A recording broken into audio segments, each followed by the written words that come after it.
사랑하는 커버넌트 교회 성도님들, 또 새로운 하루가 시작됐습니다. 여러분들의 삶 가운데 오늘도 하나님의 은혜와 평강이 그리고 복주심이 함께 하시기를 기도하겠습니다. 오늘은 11월 10일 화요일입니다. 오늘 우리에게 주시는 하나님의 말씀 데살로니가 후서 1장 1절부터 12절까지 말씀 제가 먼저 봉독해 드리겠습니다. 바울과 실루아노와 디모데는 하나님 우리 아버지와 주 예수 그리스도 안에 있는 데살로니가인의 교회에 편지하노니 하나님 아버지와 주 예수 그리스도로부터 은혜와 평강이 너희에게 있을지어다. 형제들아, 우리가 너희를 위하여 항상 하나님께 감사할지니 이것이 당연함은 너희의 믿음이 더욱 자라고 너희가 다 각기 서로 사랑함이 풍성함이니, 그러므로 너희가 견디고 있는 모든 박해와 환난 중에서 너희 인내와 믿음으로 말미암아 하나님의 여러 교회에서 우리가 친히 자랑하노라. 이는 하나님의 공의로운 심판의 표요 너희로 하여금 하나님의 나라에 합당한 자로 여김을 받게 하려 함이니 그 나라를 위하여 너희가 또한 고난을 받느니라. 너희로 환난을 받게 하는 자들에게는 환난으로 갚으시고 환난을 받는 너희에게는 우리와 함께 안식으로 갚으시는 것이 하나님의 공의시니, 주 예수께서 자기의 능력의 천사들과 함께 하늘로부터 불꽃 가운데에 나타나실 때에 하나님을 모르는 자들과 우리 주 예수의 복음에 복종하지 않는 자들에게 형벌을 내리시리니, 이런 자들은 주의 얼굴과 그의 힘의 영광을 떠나 영원한 멸망의 형벌을 받으리로다. 그날에 그가 강림하사 그의 성도들에게서 영광을 받으시고 모든 믿는 자들에게서 놀랍게 여김을 얻으시리니, 이는 우리의 증거가 너희에게 믿어졌음이라. 이러므로 우리도 항상 너희를 위하여 기도함은 우리 하나님이 너희를 그 부르심에 합당한 자로 여기시고 너희 가운데서 영광을 받으시고 너희도 그 안에서 영광을 받게 하려 함이라. 아멘. 아멘. 자, 오늘부터 우리는 데살로니가 전서의 말씀에 이어서 데살로니가 후서의 말씀을 앞으로 며칠 동안 함께 묵상하게 됩니다. 데살로니가 후서의 말씀은요, 사도 바울이 데살로니가 전서, 우리 데살로니가 성도들에게 썼던 그 첫 번째 편지를 쓰고 나서 얼마 되지 않아서 쓰게 되는 두 번째 편지입니다. 저희가 이미 데살로니가 전서 말씀을 보면서 이 백그라운드에 대해서 여러 차례 말씀을 나눴죠. 사도 바울이 데살로니가 교회를 개척하고 얼마 되지 않아서 그곳에서의 핍박으로 말미암아 그곳을 떠나게 되죠. 그 핍박을 알았기 때문에 데살로니가에 있는 성도들이 어떻게 하고 있을까, 또 그들을 염려하는 마음에 함께 동역하는 디모데를 그곳으로 보내게 됩니다. 그리고 디모데를 통해서 들려왔던 데살로니가 성도들의 소식은 감사하게도 그들이 믿음 안에서 잘 견디고 잘 이겨내고 있다라는 소식이었죠. 그런 그들에게 데살로니가 전서 그 첫 번째 편지를 썼습니다. 힘들더라도 믿음으로 지금까지 해온 것처럼 잘 견뎌내고 이겨내십시오. 우리 주님께서 다시 오실 그날이 얼마 남지 않았으니 어떠한 상황 속에서도 다시 오실 주님을 기대하며 기다리며 끝까지 인내하고 승리하십시오. 그것이 어쩌면 데살로니가 전서를 통해 데살로니가에 있는 성도들에게 주었던 사도 바울의 권면에, 그리고 하나님께서 사도 바울을 통해서 허락하신 약속의 말씀이었습니다. 자, 그 후에 고린도에 있는 사도 바울은요, 다시 그들에게 편지를 씁니다. 핍박이 더 심해지고 박해와 또 고난의 시간이 길어지는 그때에 다시 한번 다시 오실 예수 그리스도께 우리가 집중합시다. 우리의 소망이 그 다시 오실 주님, 이미 사망을 이기시고 부활하신 예수 그리스도 안에 있음을 그들에게 나누며 선포하며 이 두 번째 편지를 쓰고 있는 거죠. 다시 오실 주님에 대한 그 메시지를 사람들이 오해하기 시작한 이유도 있었습니다. 그래서 데살로니가 후서의 말씀을 보면요, 예수 그리스도의 재림에 대해서, 다시 오실 예수 그리스도에 대한, 그리고 다시 오실 주님을 기다리며 살아가는 우리의 모습은 어떠해야 하는가에 대한 말씀이 자주 등장합니다.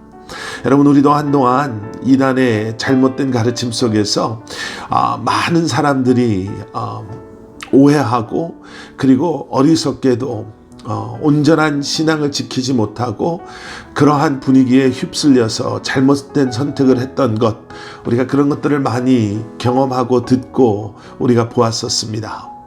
어떠한 부작용이 있었나? 예수 그리스도의 재림에 대해 잘못 반응한 것이 크게 두 가지가 있었는데요. 하나는 그러한 종말론 속에 종교의 행위만을 강조하고 종교의 행위만을 그들이 주장하며 살았다는 거죠. 이 땅에서의 분명한 그리스도인됨의 소명이 있었음에도 불구하고 종말에만 포커스가 맞추어져 있다 보니 다른 것을 볼 수 있는 것이 아니라 우리의 삶에 대한 부르심을 끝까지 순종하며 하나님께서 우리에게 맡겨주신 소명을 감당한 것이 아니라 종교적인 행위가 그들을 구원할 것이다. 그리고 그것이 다시 오실 주님을 기다리는 그들의 모습일 것이다 라는 착각과 잘못된 오해를 가지고 그들이 살았다는 거죠. 또 하나는 그것과 맞물려 가는 것인데 현실에 대한 무책임하고 그리고 현실에 대한 게으른 그들의 모습이었습니다. 여러분, 얼마 전에도 예전에도 이단에 속아서 예수님의 재림이 이제 얼마 남지 않았다, 내년이다, 올해 말이다 이렇게 이야기했던 사람들이, 학교를 다니던 학생들이 학교를 그만두고 직장을 다니던 사람이 직장을 그만두고 가장이, 아버지가 또 어머니가 또 가족을 버리고 산속에 들어가서 다시 오실 주님만을 기다리는 것이 그들이 해야 되는 것이다 라고 그렇게 굳게 믿었던 사람들의 모습처럼요, 현실에 대해 무책임해지기 시작하고 게을러지는 그러한 모습을 사도 바울은 책망하면서요, 이때를 살아가야 하는 우리의 모습이 어떠해야 하는가라는 것을 데살로니가 후서에서 다시 한번 나누고 있습니다. 오늘 보신 말씀, 3절 말씀 한번 보시겠습니다. 형제들아, 우리가 너희를 위하여 항상 하나님께 감사할지니 이것이 당연하면 너희의 믿음이 더욱 자라고 너희가 다 각기 서로 사랑함이 풍성함이니. 데살로니가 후서 1장 1절과 2절의 말씀은요, 사도 바울의 그 편지의 형식에 등장하는 첫 인사가 등장하고요. 그리고 3절에 와서 사도 바울은 데살로니가에 있는 성도들에게 우리가 당신들 때문에 하나님께 감사합니다 라고 이야기하며 두 가지의 이유를 듭니다. 믿음과 사랑이죠. 여러분들의 믿음이 더욱더 자라고 있어서 하나님께 감사드리고, 또 여러분들이 더 풍성한 사랑으로 서로를 섬겨주고 사랑함으로 우리가 하나님께 감사합니다 라고 이야기합니다. 그러면서 믿음이 더욱 자란다, 사랑이 풍성하다, 자란다, 풍성하다 라는 이러한 표현을 사용하고 있습니다. 여기 자라고 풍성하다라는 것은요, 성장과 열매 맺음과 연결되어 있는 어쩌면 그런 의미를 담고 있는 단어들입니다. 여러분, 생명체가 있다 하면요, 살아있다 하면요, 성장과 열매 맺음을 통해서 증명되어집니다. 어린아이가 갓 태어나서 아무것도 할 수 없지만 배가 고프면 배가 고프다고 울고 찡찡거리고, 불편하면 뭔가가 불편하다라고 울고 찡얼거림으로 엄마를 통해 젖을 먹고 그 불편함을 그 부모님의 손길을 통해 이렇게 함으로 이 아이가 서서히 하지만 분명하게 성장하는 것처럼요, 말라비틀어진 그러한 생명력이라고는 찾아볼 수 없는 그러한 씨앗이 땅에 떨어져서 물을 주었을 때 싹을 틔우고 그리고 성장해서 꽃을 피고 열매 맺는 것이 살아있음에 대한 증거인 것처럼, 여러분, 살아있는 사람에게는요, 성장이 있고요, 자라남이 있고요, 그리고 풍성한 열매 맺음이 있습니다. 사도 바울이 말하는 거예요. 어쩌면 이것을 통해서 잘못된 종말론적인 생각을 가지고 현실에는 무책임하게 게으르게 그렇게 살아가는 사람들을 향해서 우리가 그리스도 예수 안에서 살아있다면 우리는 그렇게 무책임하게 게으르게 아무것도 하지 않고 오직 나 한 사람이 그때가 되면 하늘나라에 간다라는 그러한 너무나도 편협한 복음에 대한 이해와 그리고 다시 오실 주님에 대한 잘못된 오해를 가지고 살아가는 것이 우리의 모습이 될 수 없다라는 거죠. 우리는 예수 그리스도 안에 살아있기 때문에 우리는 성장해야 되고 열매 맺어야 되고, 그렇게 살아가는 것이 다시 오실 주님을 맞이할 준비된 모습으로 살아가는 우리의 모습이다 라고 말씀하고 계시는 것입니다. 4절 이하의 말씀에서는요, 박해와 환난에 대한 이야기가 계속해서 등장합니다. 우리가 예수 그리스도 안에 이제 살아있기 때문에, 그리고 우리가 이제는 그 약속 복음을 살아내고 있기 때문에 찾아오게 되는, 여러분, 그러한 고난받음이 있죠. 그런데 이 모든 고난받음에도 목적이 있다라는 것을 우리는 말씀을 통해서 보게 됩니다. 하나님의 나라에 합당한 자로 우리가 다시 한번 온전하게 세움받고 여김받기 위해서. 그리고 또 한 가지 중요한 것은요, 그때가 되면 우리가 받는 고통과 환난을 하나님께서 다 갚아주심을 우리는 기억함으로 말미암아 이 고난, 이 어려움, 이 모든 것을 우리는 능히 이겨낼 수 있습니다.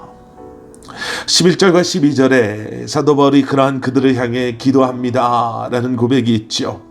11절 말씀, 이러므로 우리도 항상 너희를 위하여 기도함은 우리 하나님이 너희를 그 부르심에 합당한 자로 여기시고 모든 선을 기뻐함과 믿음의 역사를 능력으로 이루게 하시고, 우리 하나님과 주 예수 그리스도의 은혜대로 우리 주 예수의 이름이 너희 가운데서 영광을 받으시고 너희도 그 안에서 영광을 받게 하려 함이라. 고난 가운데 있는 데살로니가의 성도들에게 내가 중보하겠습니다. 기도하겠습니다. 여러분들 자녀들이 어려운 시간을 지나갈 때 여러분 뭐라고 기도하십니까? 우리 주변에 있는 우리 지체들이 고통 가운데 있을 때 여러분 어떻게 기도하십니까?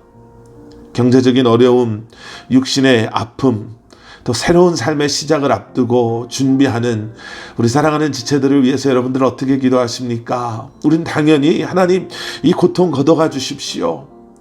더 이상 힘들지 않게 해주십시오 라고 기도하지요. 그런데 사도 바울의 기도는 좀 다릅니다. 하나님 이거 다 없애주십시오. 고통 같은 거 우리랑 맞지 않지 않습니까? 하나님, 우리는 하나님 열심히 믿는 그리스도인 크리스찬들인데 이렇게 살면 세상 사람들에게 덕이 되지 않습니까? 덕이 안 되지 않습니까? 이런 거 다 걷어가 주십시오. 이렇게 기도하지 않습니다.